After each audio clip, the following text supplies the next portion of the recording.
since 1970 is a proud claim by Suzuki, because 1970 was the year of the launch of the first version of their little baby, I'm going to say Jeep, the SJ range. It's been through a few generations, and this one here is the latest generation.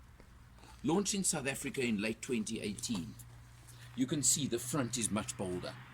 You've of course got the familiar Suzuki grille, you've got the headlights over here, but everything is just bolder, stronger, and in fact the entire vehicle has grown a bit.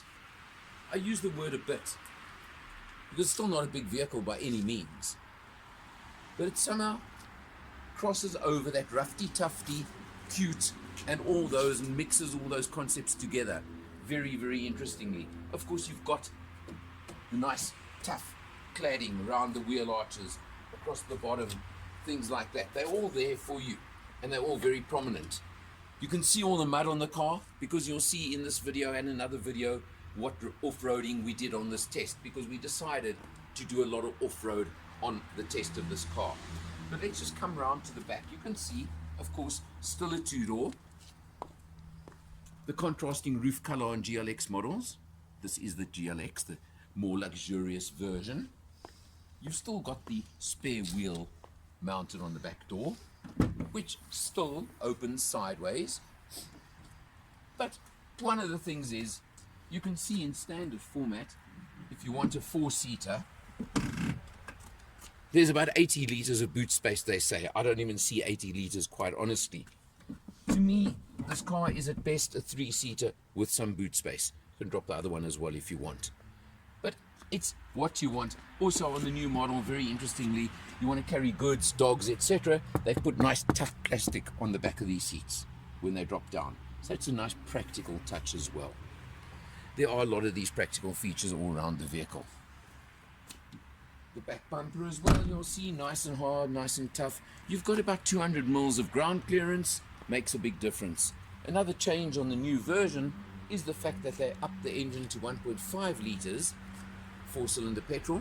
Now puts out 75 kilowatts, 130 newton meters of torque. So it's certainly got a bit more oomph than the previous version had. Let's check it out inside.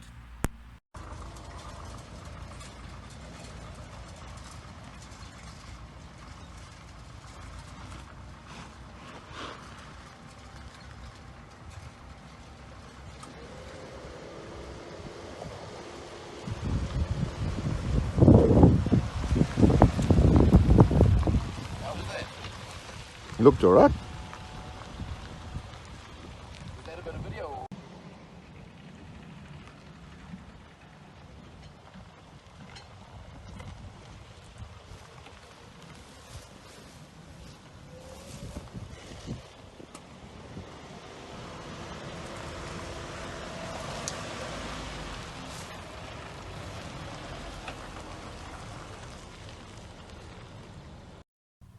Inside the new Jimny, well, it's a lot more comfortable and luxurious than previous versions.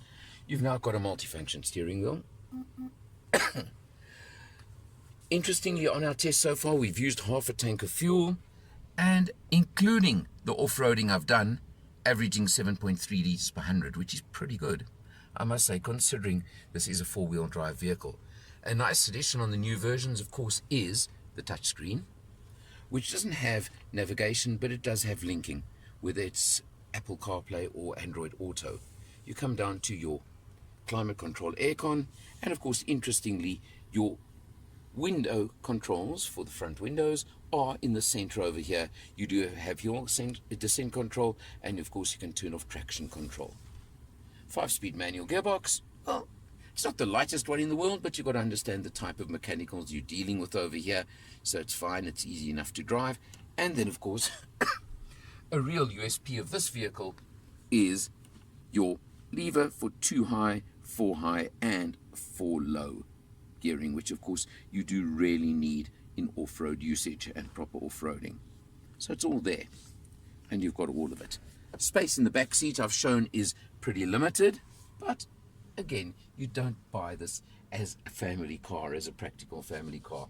One of the other changes they have made on the new model is that the previous version was very limited on how far back you could move the driver's seat for taller people, they have addressed that to an extent as well. It doesn't affect me so much, but taller drivers can drive this a lot more comfortably now than in the previous version.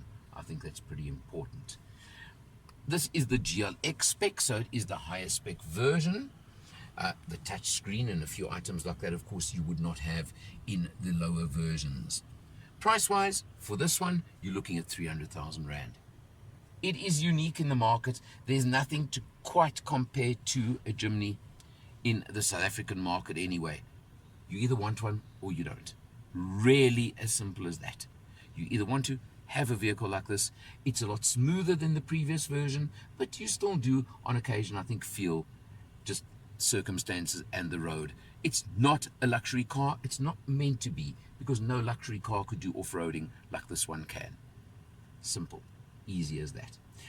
On the GLX model, you also get a 4-year, 60,000 kilometer service plan included in the price as well. So, do you want a Jimny?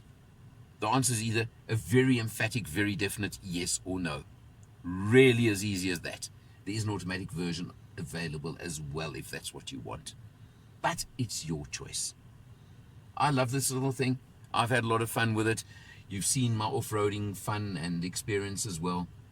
But only you can decide. For Motor Matters, I'm Eleanor, and I'll see you next time.